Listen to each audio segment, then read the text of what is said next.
Now to Joy Porter, who's Professor of American Indigenous and Environmental Studies at the University of Hull. Joy Porter, thank you for joining us. Tell us more about the concerns of Native Americans around Mount Rushmore and in other areas of South Dakota. Hi there, happy Independence Day. From a lot of Indigenous people's point of view, this is just more visitors coming to Indian country at a time when they don't need them.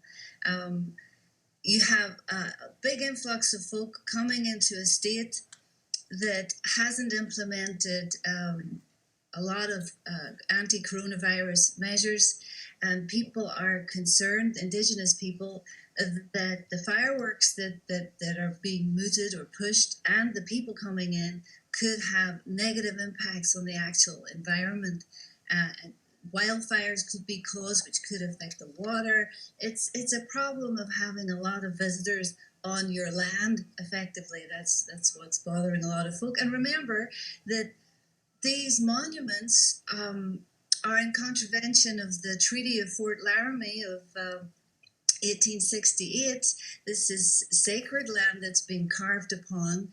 So this is a real incendiary context to have what for President Trump is part of his campaign, clearly. So from the Indigenous point of view, for many commentators, this is visitors they don't need at a very difficult time for all people in the United States. And of course, President Trump alluded in his speech at that rally to the Black Lives Matter movement and some of the rallies that we've seen over the past month, 6 weeks, as saying there was a merciless campaign to wipe out America's history and defame its heroes. I'm guessing from what you've just said that the Indigenous people regard their history as having been erased before his history. How do they fit into the Black Lives Matter movement? Nixon is playing, President Trump is playing the Nixon playbook, where he's trying to send dog whistles to a moral majority, just as Nixon did.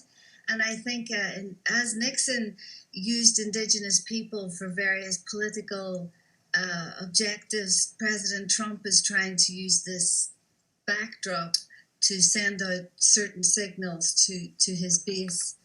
Also, let's not forget the big picture here, that Indigenous people fought and died and contributed to 2 world wars on the American side.